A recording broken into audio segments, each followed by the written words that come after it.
por vía oral y algunos parenteral, como vamos a ver, estos de acá, son los únicos, ¿ya? Entonces, para clasificarlos, porque son un montón, unos aumentan la secreción de insulina, ¿ya? Y ahí está la sulfoniluria y unos muy parecidos a la sulfoniluria, que son las meglitimidas. ¿Qué hacen estos dos? Ya sabemos lo que hacen. Bloquean el canal de potasio y de manera ciega aumentan la secreción de insulina. Son secretagogos de insulina que pueden inducir hipoglicemia, sulfonilurias y meglitimidas, ¿ya? Pero acá también están los fármacos basados en el GLP-1, que son las incretinas. Pero las incretinas y el GLP-1 se secretan solamente cuando comes. Y además actúan solamente cuando la glucosa produce ATP e induce exocitosis de insulina. Entonces son secretagogos de la insulina dependientes de glucosa. No dan hipoglicemia. Son fármacos más elaborados, son estos de acá, basados en el GLP-1 o las incretinas. El GLP-1 es una incretina, es una hormona que se secreta en el intestino delgado cuando comes, ¿ya? Dentro de las que actúan por el GLP-1 tienes agonistas de GLP-1 e inhibidores de PP4, que ya vamos a ver de qué se tratan estas cosas. Luego tenemos la metformina.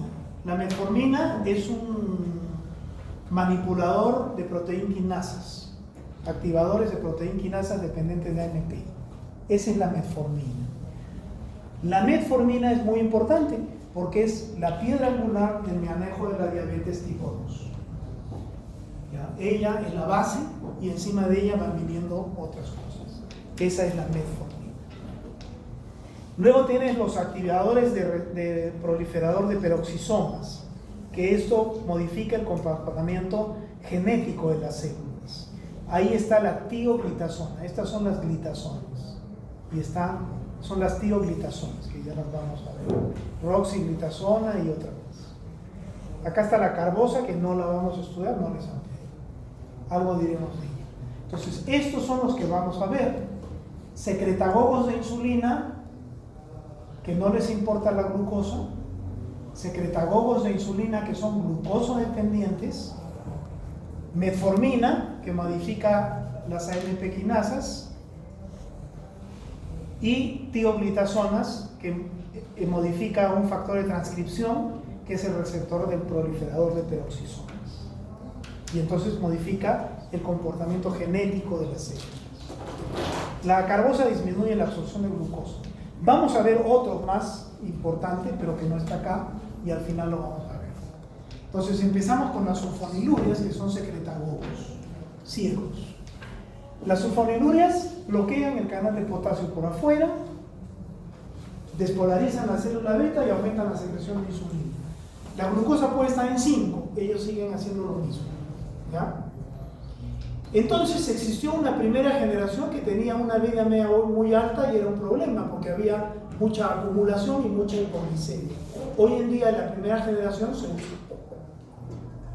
La segunda generación son más cortitas, entonces no hay tanta acumulación. Esas sí se usan. Glimeperida, glipizida, glibenclamida.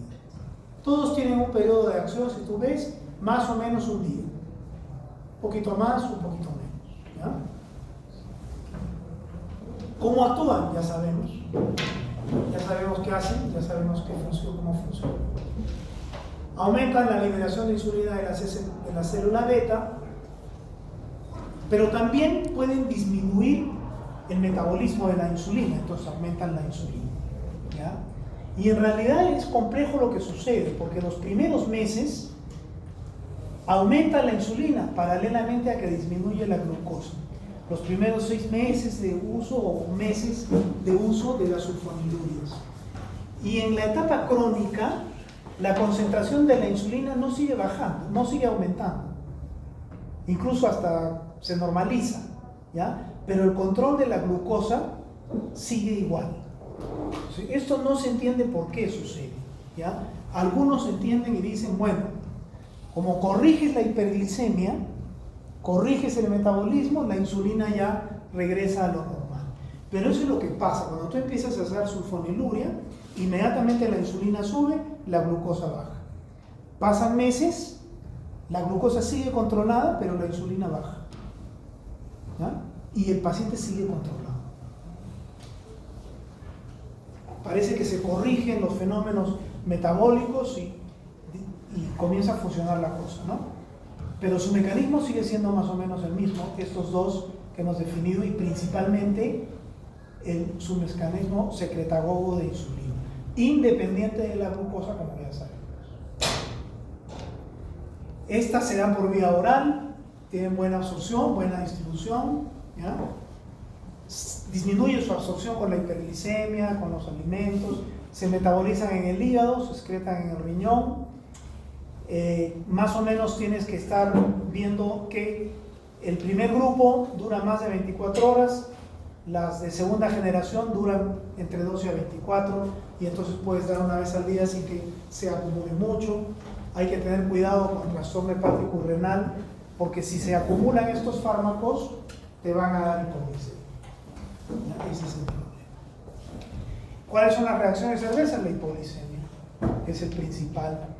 Los ancianos, los que tienen trastornos de neuropatías, no responden bien a la hipoglicemia de por sí, y además no hacen ese escándalo adrenérgico de sudoración, taquicardia. Entonces estos son los más peligrosos, se pueden morir calladitos, ¿ya? Las sulfonilurias tienden a aumentarte de peso, es verdad, ¿ya? Algunos otros efectos adversos.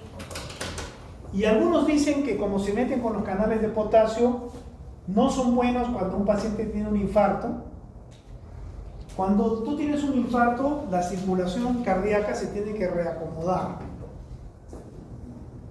Y para eso necesita sus canales de potasio.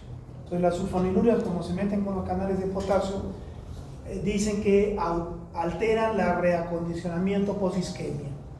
Pero hay una excepción, la glimepirida. La glimepirida no hace eso. Ya son estudios más finos, a veces con espíritu comercial, pero la glimepirida se supone que no produce eso, ¿ya? En los pacientes post-infarto. ¿Para qué se usan las sulfonilurias? En la diabetes tipo 2. En la diabetes tipo 1 usa sulfonilurias. No tiene sentido, porque el diabético tipo 1 no tiene insulina, no tiene células beta, ¿ya? Otra reacción adversa de la sulfoniluria es la falla secundaria. ¿Qué cosa es falla secundaria? Tú das la sulfoniluria, se controla muy bien la enfermedad, pasa un año, un tiempo y deja de funcionar. Eso se llama falla secundaria. Se da con cualquier de estos fármacos, pero más con la sulfoniluria, ¿ya? Y menos, por ejemplo, como vamos a ver con otros. ¿Dónde está contraindicado? En la tipo 1 no tiene sentido, ¿no? En el embarazo y la lactancia no se puede dar. Y en las de primera generación hay que tener cuidado porque pueden acumularse y dar hipoglicemia. Igualito que las sulfonilurias son otras que se llaman las meclitimidas. Actúan igualito, cerrando por fuera de la célula beta el canal de potasio. Pero son químicamente totalmente diferentes, pero hacen lo mismo, ¿ya? Pero no son sulfonilurias. Esas son la repaglinida y la nateglinida. ¿Por qué salen? ¿En qué se diferencia? ¿Cómo se justifica? Son rápidas. Las sulfonilurias, 24 horas. Esta, estás hablando como una insulina regular, fíjate, poquito tiempo de acción. ¿Para qué sirven? Para los picos postprandiales. Para eso sí, ¿ya? ¿Pueden dar hipoglicemia? Sí, porque son secretagogos, actúan igualito, pero en eso más o menos es lo que se usa, y esa es la razón de la que existe. Ya, esas son las sulfonilurias. Ahora entramos a los secretagogos dependientes de glucosa, o sea, estos insulinotrópicos dependientes de glucosa.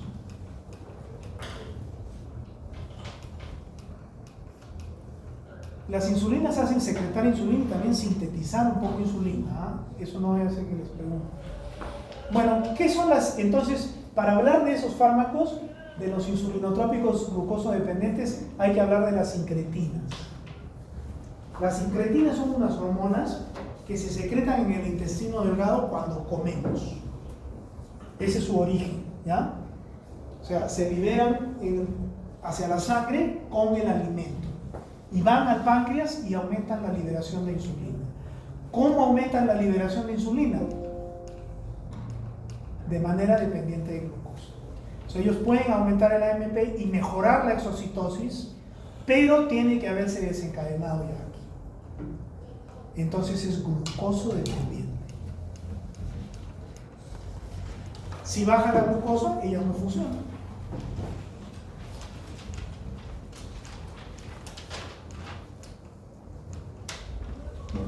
Dentro de las incretinas existe una muy estudiada que es la GLP-1. Se llama GLP-1 porque se parece al glucagón. Entonces en inglés es glucagon-like peptide. Péptido parecido al glucagón, GLP-1. Tiene otros nombres el péptido, el GLP-1. Este que ya sabemos, péptido similar al glucagón. Péptido insulinotrópico dependiente de glucosa. Ya sabemos por qué.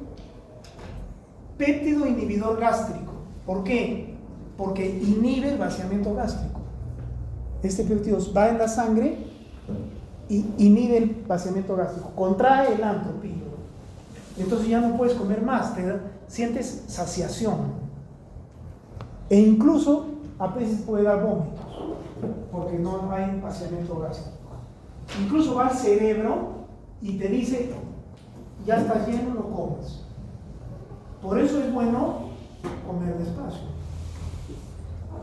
¿Ya? Cuando hagan ustedes su almuerzo, almuercen lo normal y váyanse a lavar los platos un rato. Van a ver que se les pasa hambre. ¿Qué ha pasado? El alimento para liberar GLP-1 tiene que llegar al intestino delgado. Si está en el estómago, no libera GLP-1. Te puedes comer 2 pollos a la brasa rapidito y no sientes que te has llenado. Una de las razones por las que sientes que te has llenado es porque el GLP-1 va al cerebro y te dice, oye, ya te llenaste y ya no quieres comer más. Pero para que eso pase, el alimento tiene que llegar al intestino, tiene que pasar un tiempo. ¿Ya? Si no, no hay. El GLP-1 lleva un tiempo. Bueno, por eso se llama péptido inhibidor gástrico. Entonces, este GLP-1, que es una incretina, es lo mismo de acá, manipula la respuesta intracelular, ¿ya? Estimula proteínas G, modifica el AMP cíclico, en la exocitosis de la glucosa, ¿ya? Mejora, potencia, pero siempre y cuando haya sido desencadenada por la glucosa. Entonces es glucoso dependiente.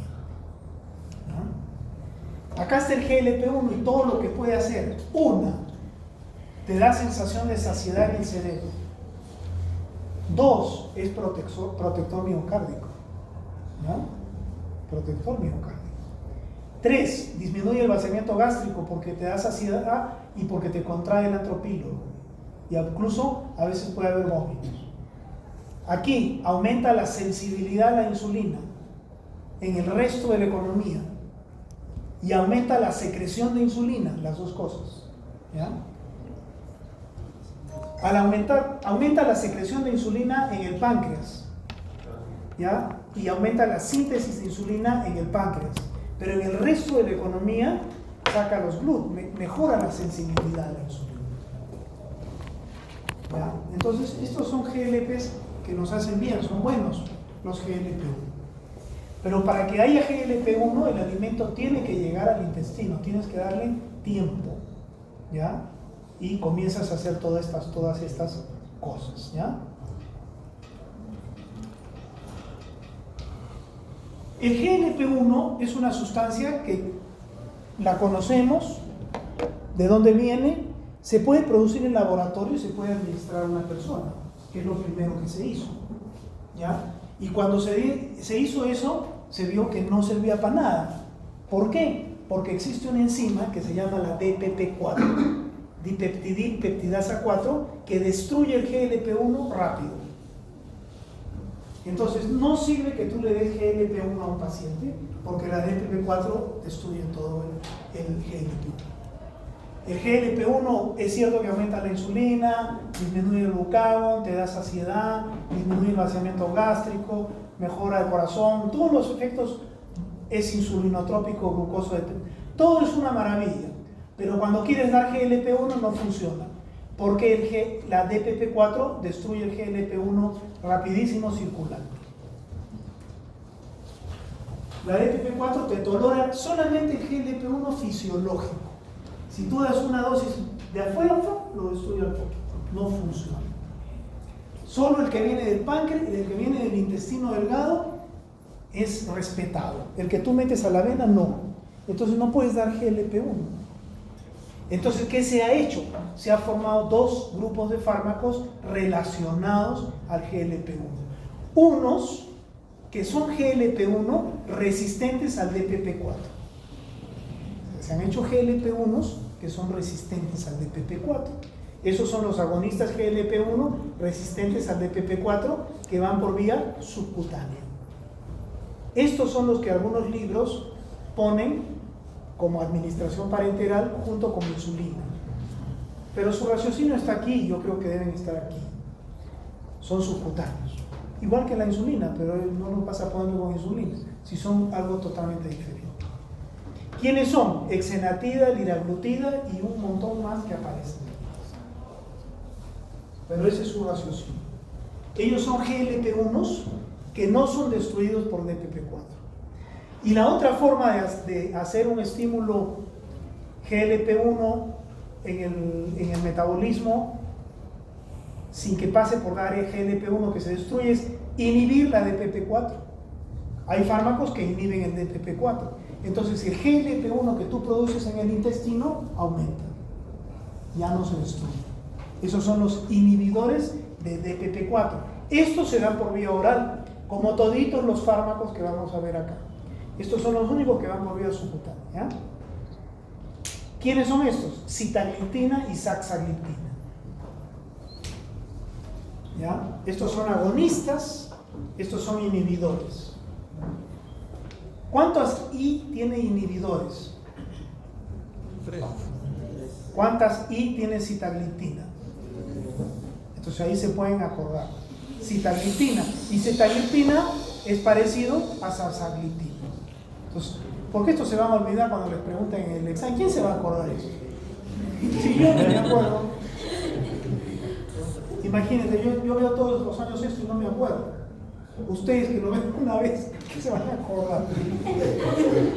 Inhibidores, sitagliptina, saxagliptina. Agonistas, los que no tienen 3 Is, exenatida, liraglutida. ¿Ya? Bueno, o de la manera como ustedes pueden. Tienes que ser endocrinólogo para tener esto en la mente. O sea, tienes que manejarlo todos los días. Si no lo manejas todos los días, ¿cómo te vas a acordar? Imposible. Ya, bueno, esta es una molécula, la exendina, es una molécula que viene de un lagarto, que es un GLP-1 que se usó por un tiempo, ¿ya? Pero ahora se tiene pues los otros, ¿no? Se tiene los agonistas resistentes al DPP4, liraglutida y exenatida, ¿no? Este es similar al GLP-1, se cambia por unas proteínas, por unos aminoácidos nomás, ¿ya?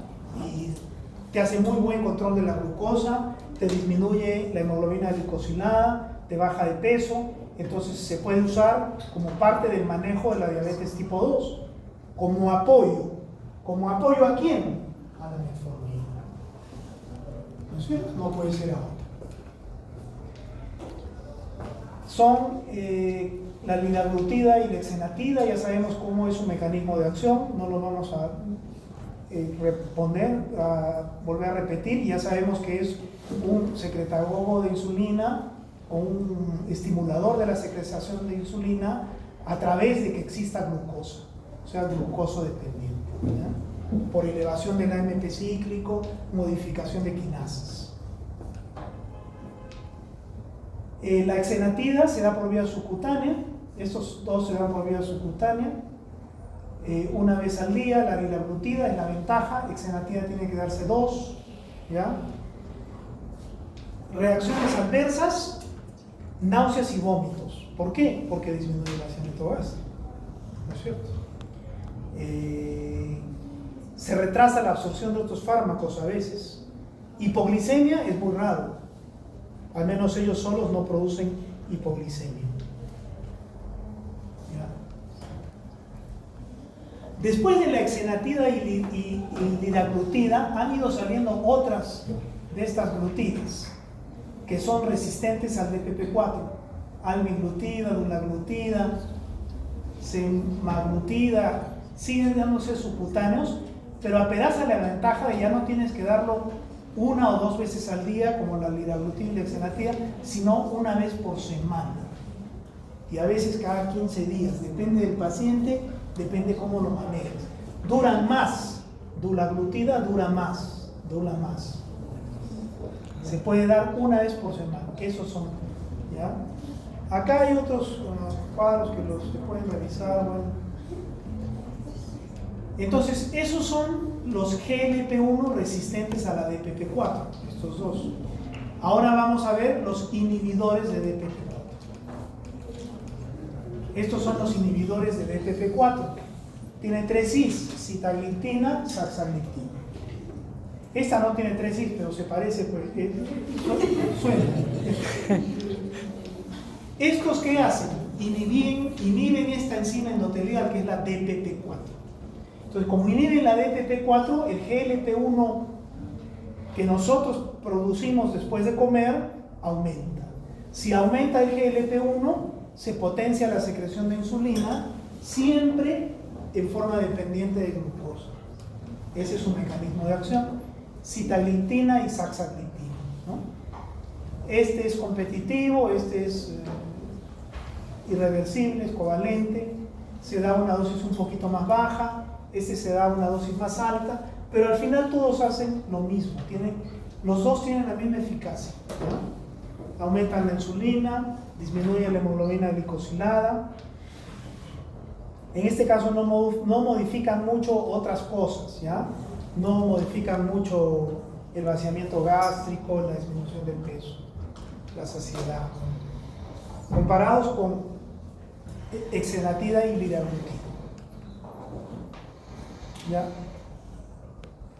Esto es lo que sabemos, ¿no es cierto?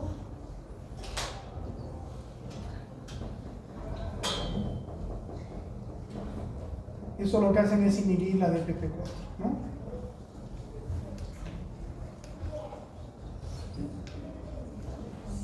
Son fármacos relativamente nuevos, están en vigilancia, se dan por vía oral, ¿no? Hay que tener cuidado con los linfocitos a veces, ¿ya? Se excretan por vía renal sin cambios. Después de la sitagliptina y la saxagliptina han salido otros inhibidores de DPP4, ¿ya? Que tienen algunas diferencias, ¿ya? En la selectividad al DPP4, ¿ya? Y, bueno, pero todos obedecen al mismo raciocinio, ¿ya? Y se tienen que dar en forma diaria por vía oral.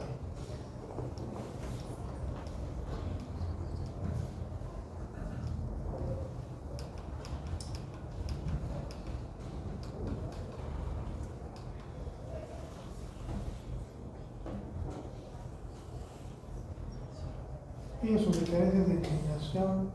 Acá está la vida media, ¿ya? Algunos duran un poco más, ¿ya? Todas se dan generalmente una vez al día, en dosis diferentes, pero una vez al día.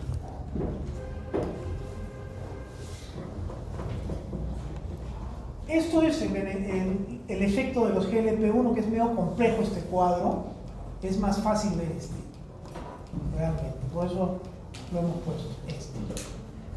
GLP-1 significa cardioprotección, disminución del apetito, disminución del vaciamiento gástrico, aumento de la secreción de insulina, mejora en la resistencia a la insulina.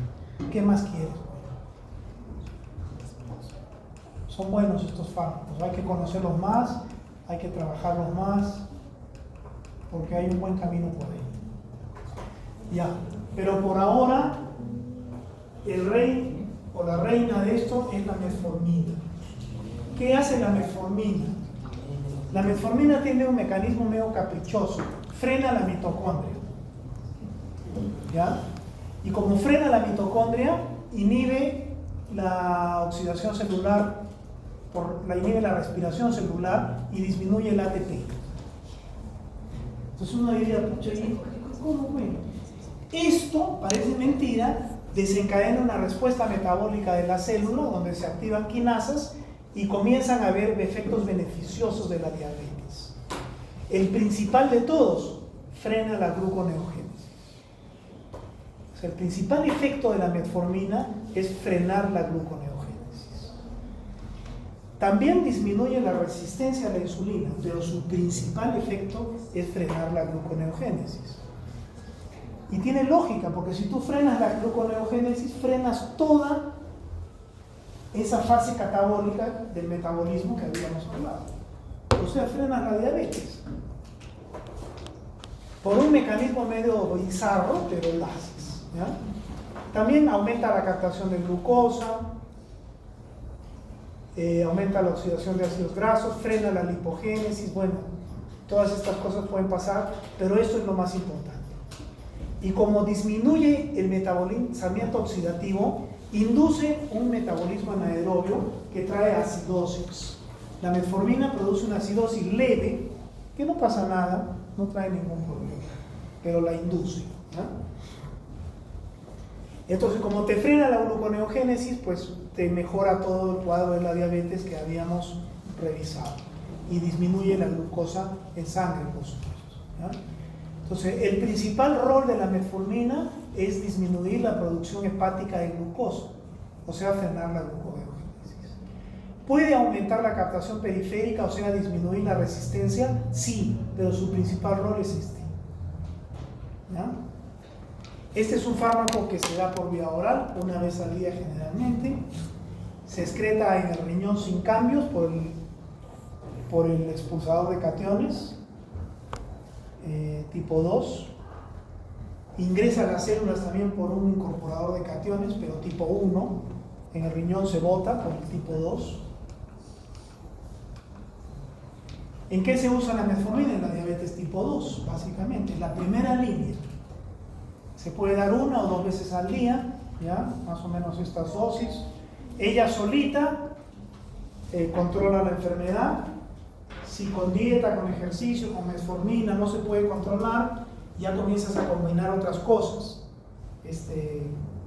GLP-1s o otras cosas que puedas, tiazolamidinas, incretinas, sulfonilurias incluso alguna vez, e insulina finalmente, ¿no? Normalmente bajan de peso la metformina, por eso se da también en los obesos. Puede prevenir la aparición de diabetes, por eso también se da algunas veces, en ovario poliquístico algunas veces. En la diabetes tipo 1 mayormente no tiene impacto, no se usa, ahí tienes que usar insulina. Porque el paciente no tiene insulina, entonces le das metformina y le das cosas, si al final no tiene insulina, ¿qué estás haciendo? Lo que tienes que hacer en la diabetes tipo 1 es dar insulina. Reacciones adversas, no tiene muchas. A veces las manifestaciones gastrointestinales son las más frecuentes porque disminuye un poco la absorción de glucosa y eso produce flatulencias, problemas. Este es uno de los problemas que tiene acidosis láctica, ¿ya? Pero normalmente no hay problema. Ese ácido láctico que se forma por metabolismo anaerobio, uno lo bota muy fácilmente por la orina, ¿ya? Entonces no hay problema en ese sentido. Sin embargo, cuando hay un estado acidótico, ahí no se debe dar metformina. Por ejemplo, el paciente tiene una sepsis por apendicitis o por neumonía, debes parar la metformina porque la sepsis le da acidosis. Si le das metformina que induce un poco más de acidosis, peor. ¿Ya? En los insuficientes hepáticos, renales, hay que tener cuidado con la metformina porque ellos tienen normalmente acidosis. Entonces hay que tener cuidado también. ¿Ya? Esta es la diabetes tipo 2. Ya sabemos que se define por cifras de ayuno más de 126, por cifras de tolerancia a la glucosa más de 200 o por hemoglobina glicosilada más de 6.5. Entonces tú, cuando tienes un paciente con diabetes diagnosticado, empiezas a manejar actividad física, terapia nutricional, educación, metformina. Tienes que evitar y controlar si está haciendo complicaciones microangiopáticas y macroangiopáticas. Tienes que controlar otros factores de riesgo relacionados, la hipertensión, la dislipidemia, la obesidad. Y después de un tiempo, volver a dosar hemoglobina glicosilada. Si está más de 7, tienes que reforzar a la metformina con otro fármaco. Y así vas avanzando. Y puedes llegar incluso al uso de insulina. ¿Ya? Esto más o menos es lo mismo que lo anterior. Listo. Aquí vienen las tiazolidinedionas. Estos actúan por el proliferador de peroxisomas, que es un receptor que una vez que liga su sustancia se mete al núcleo y modifica el comportamiento genético del metabolismo, ¿ya? Y eso es lo que hacen las tiazolidinedionas, ¿ya? Su origen las tienen en el aceite de oliva, ahí es donde se han estudiado y se han producido fármacos que trabajan por acá, ¿ya? Como las tiazolidinedionas. Rosiglitazona, pioglitazona, ¿ya? Entonces se ligan al receptor en el citosol, se meten al núcleo y trabajan en el tejido graso, en distintos puntos de la economía, ¿ya? Produciendo mejoras en el metabolismo, ¿ya? Disminuyendo la resistencia a la insulina. Eso es lo que hacen las tiazolidinedionas. Expresan los GLUT, disminuyen la resistencia a la insulina. El rol principal de la metformina es frenar la gluconeogénesis. El rol principal de las tiazolidinedionas es frenar la resistencia a la insulina. ¿Cómo lo hacen? Por expresión de ligando por receptor, por su receptor, que es un regulador de la expresión génica, ¿ya? De la transcripción génica. Por eso es bueno también los ácidos de este tipo, el aceite de oliva, por ejemplo, porque tiene componentes parecidos, ¿ya? Pero esto ya es un fármaco, ¿no? Es mucho más eficaz y potente, ¿ya? Pero trabaja así por coactivador y correpresión, trabaja como una hormona esteroidea, igualito, pero para bien, ¿no? Entonces, miren cómo te aumentan los GLUT, o sea, la captación de glucosa, bastante, ¿ya? Ese es su principal efecto, ¿ya?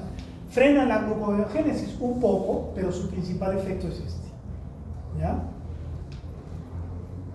Te pueden aumentar un poquito la grasa, ¿ya? A veces, pero sobre todo la grasa centrífuga y no la grasa visceral. La grasa mala es la grasa visceral, ¿ya? Por eso tú ves en el Mediterráneo, en Europa, hay gentes que son unas moles, pero no tienen grasa visceral, no tienen diabetes. En cambio, el gordo mexicano o latinoamericano es grasa visceral. Ese es el problema. Y esa es la que te lleva a la resistencia a la insulina, no la grasa corporal.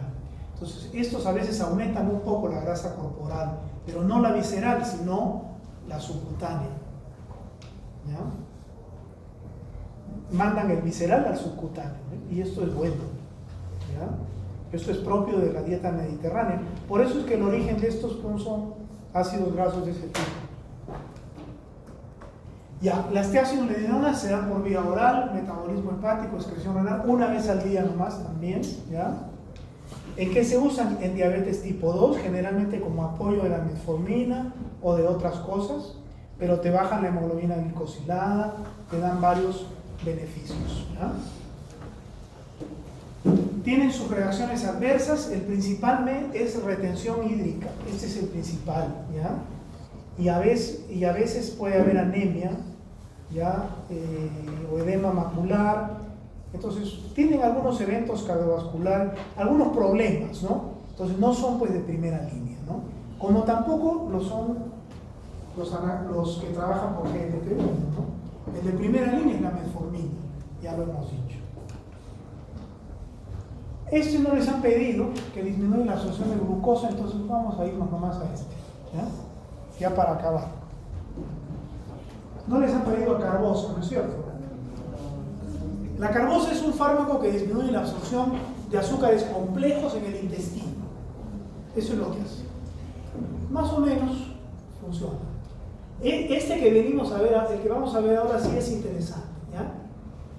La diabetes mellitus tiene un impacto mundial muy fuerte.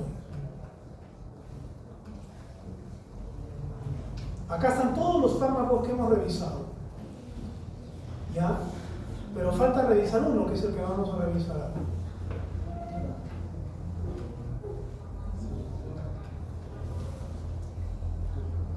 Ya, miren, normalmente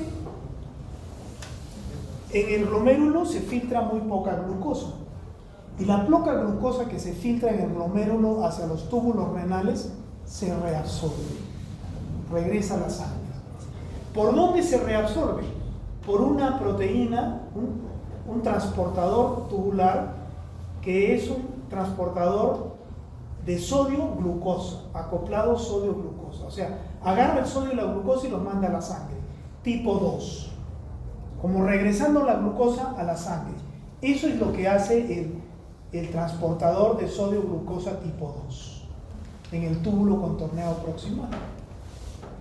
¿Ya? Entonces, la glucosa que se filtra, él la reabsorbe en el túbulo y la devuelve a la sangre. ¿Ya?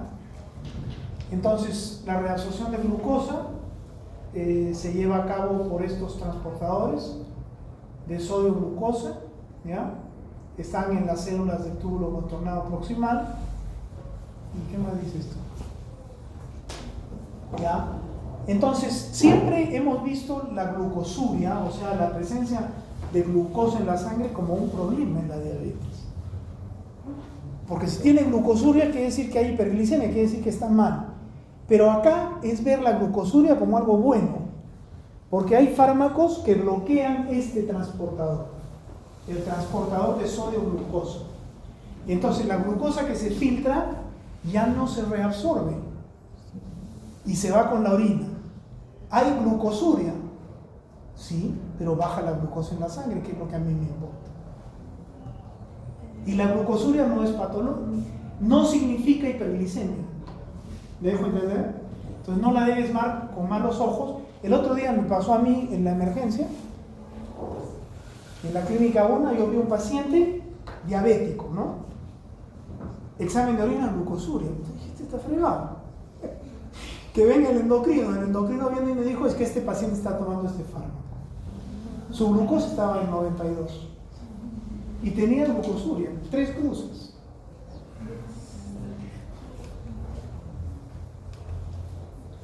Ahí vamos a avanzar. Acá está. Estos transportadores de glucosa cogen la glucosa en la orina del túbulo contorneado proximal y son transportadores acoplados al sodio, meten el sodio y la glucosa y luego por unos GLUT2 la glucosa se va a la sangre. Y el sodio por la bomba de sodio potasio ATPasa y se acabó el problema. ¿Qué hacen estos fármacos? Bloquean aquí.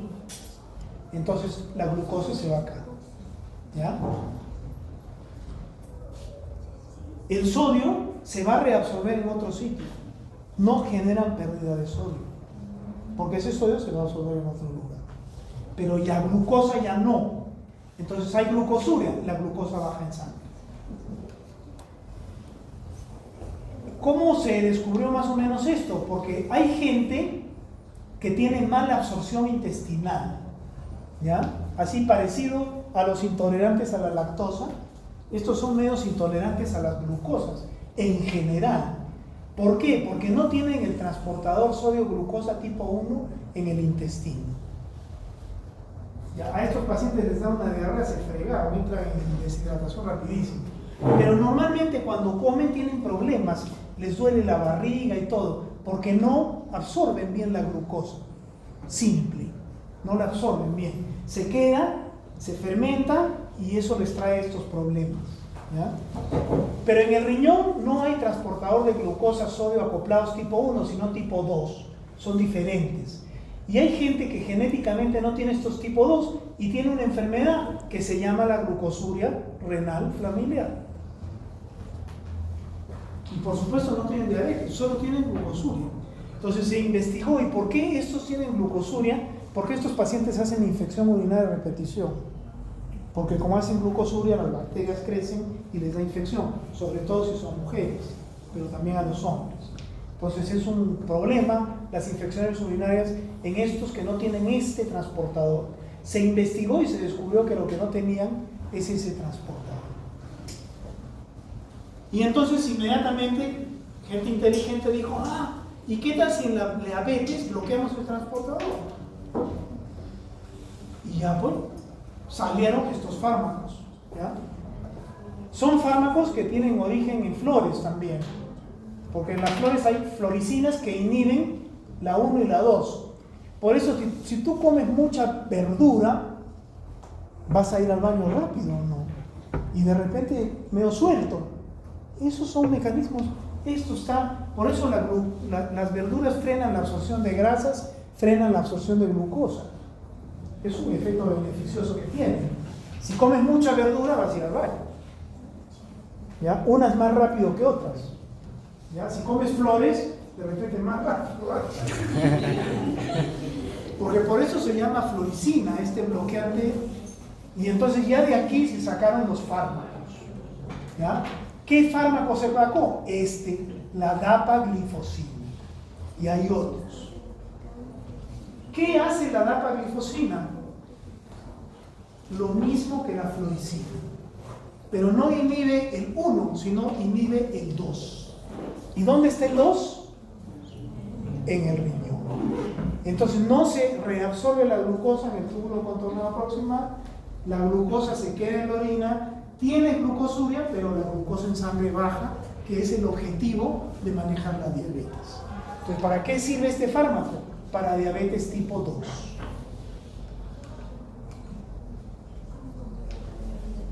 Estos inhibidores pueden frenarte hasta la mitad de la glucosa, te la pueden hacer eliminar. Y vas a tener glucosuria. ¿Eso te va a producir un poco más de orina? Sí, un poco. No mucho, porque el sodio no se está transformando mucho. ¿Te puede producir infecciones urinarias? Sí, te puede producir. Hay que cuidarse, hay que tener... Pero tienes un beneficio que ya lo hemos dicho, ¿no? Entonces...